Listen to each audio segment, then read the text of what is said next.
Let's do midweek madness. Dominique Foxworth, what has you mad on this Wednesday? Oh, yeah, this ridiculous, unserious Cardinals game had me mad. And then, of course, the coach, Jonathan Gannon, slapping people in his chest. That was horrible and upsetting. However, we could have avoided all of this if the refs would have just made the right call. This is a touchdown. They reviewed it and tried to say it wasn't a touchdown. He had possession of the ball. I'm more angry at that than this. He apologized. You took $100K.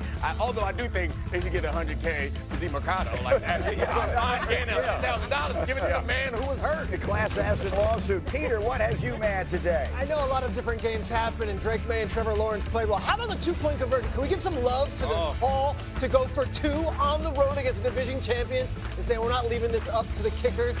Sean Payton's decision to go for two might have changed the entire tide in the AFC West. We're not even talking about it this week. I agree. No, we talked about it a little bit yesterday. That was a gutsy, I almost said a different word, a gutsy decision by Sean Payton. But I caught myself.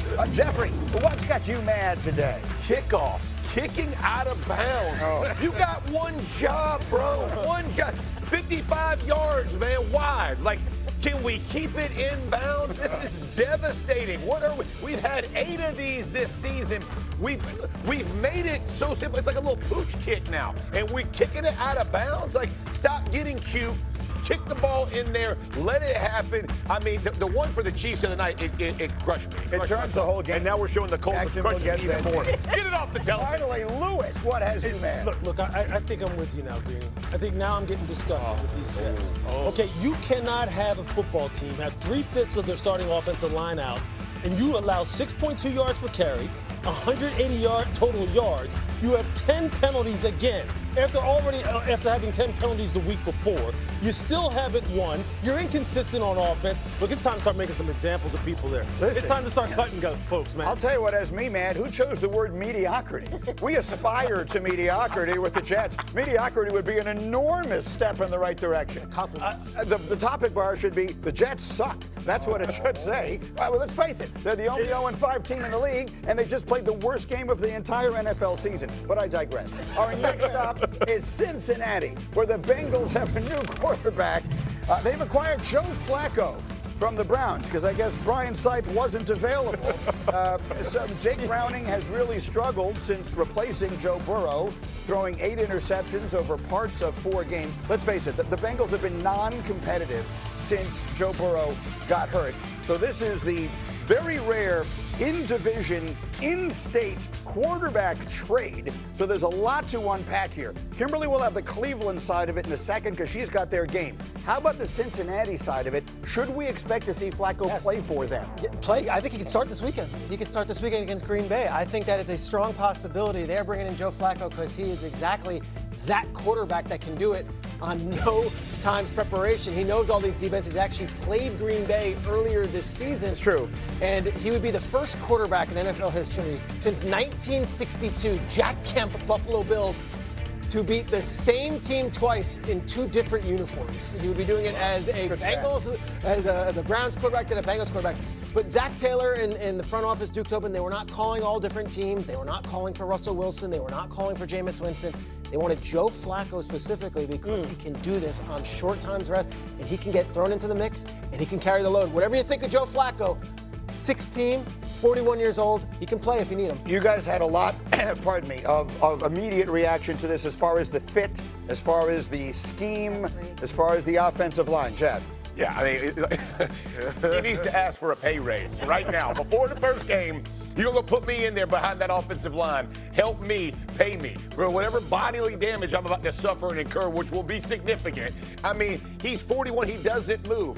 They couldn't protect Burrow, who can move. They didn't protect Browning. They have to have a change in philosophy. I'm not, all joking aside, you better make sure you protect him. Joe Flacco didn't light it up in Cleveland, and they're better up front than Cincinnati is. And their tackles were struggling, and Flacco was in panic mode.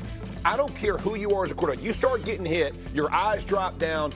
He has better receivers in Cincinnati. I understand that, in Higgins and Chase. but his body better be protected if they want him to go more than 2 weeks, because they get hit entirely too much in Cincinnati. That doesn't just change because you replace the quarterback. Yeah, look, they're 32nd pass block win rate. What number is that? That's 32. There's only 32 teams. Well, thank you. Only 32 teams. of them. Okay, and this is the classic case of, like I said in the meeting, about don't mistake activity for achievement. Yeah, they made a move, but you're not really achieving anything. And that's not being disrespectful to Joe. Joe just can't move. It's just as simple as that. Not disrespect. I mean, he can't move. But he can. I don't love anything as much as Joe Flacco loves football. Because, like, you won a Super Bowl, bruh. You're like, you done it all. You made the money. Don't go to another city in Ohio to get your brains beat in. Like, maybe you can pull off the upset again, but they don't have that Browns defense to help them. That is knock true. off Cleveland. I have to say, while I don't know if this is going to accomplish it or not, I admire at least they're trying. The Bengals are trying to keep their season afloat on the hope that there maybe there's some chance Burrow makes it back. So See Lewis, at least they're trying. Lewis Riddick's comment. I understand that, but at least they tried something. This is what they think will work. Rather than just running the same thing back out there. Of course. Now, Kmart, the entire world will look at this, and you have Browns Steelers this weekend. A lot of the people will look at this and say, where does this leave? You got Dylan Gabriel, you got Shedeur now. What's the situation in Cleveland? So here's the thing. Everybody's thinking, well, Shedeur just moves up automatically, right? Technically, he is number 2 on the unofficial depth chart. They still have Bailey Zappi on the practice squad. So Kevin Stefanski will be asked today, is Shedeur the number 2? Or is he going to be the 3rd again? And Kevin has to explain what his reasoning is, because there is a scenario where Bailey Zappi could be elevated from the practice squad to be the backup. He has started in this league. He started for them. So there, we need Kevin Stefanski to confirm for everyone what his plan is. I do think that in an ideal world, Kevin Stefanski would want to take things slow with Shedeur, give him a week of preparation. For any of these rookie quarterbacks. Keep in mind, Kevin's plan was not for Joe Flacco not to be in the building.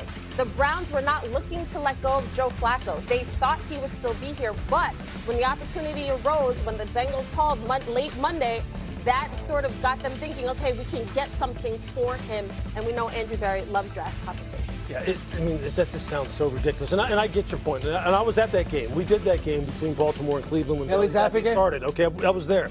But look, they're in developmental mode now. They're in future mode. They're in future projection mode. You don't need to see what Bailey Zappi can do.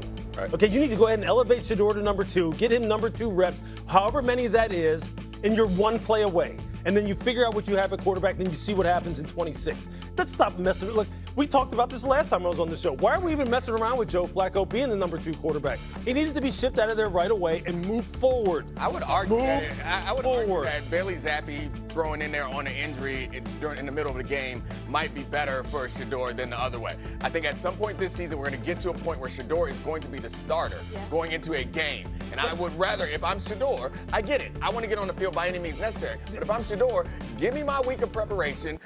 Design a game plan around what I do well and put me out there on the first snap. Don't throw me out there after like getting 2 snaps of practice all week and then determine how good I am off of that. Because here's the thing. Think about what the Browns offseason has been. They had all these quarterbacks. Remember Kenny Pickett? He was in their quarterback room. Joe Flacco got first-team reps. Kenny Pickett got first-team reps. And the 2 rookies that we're all looking at, like how are they going to develop them? They got the least amount of reps. Shedeur got the least of anyone. So when you think about preparing him for this moment, a lot of people didn't even think Shedeur would still be on this roster. And now he's in line to, we think, start at some point this season if Dylan Gabriel falls. They've traded a lot of quarterbacks out of Cleveland. They've traded 3 already. In just the last few weeks. All right, I have to leave. We're so much coming up today as we continue. We'll have more on this Brown situation because it bears explaining. But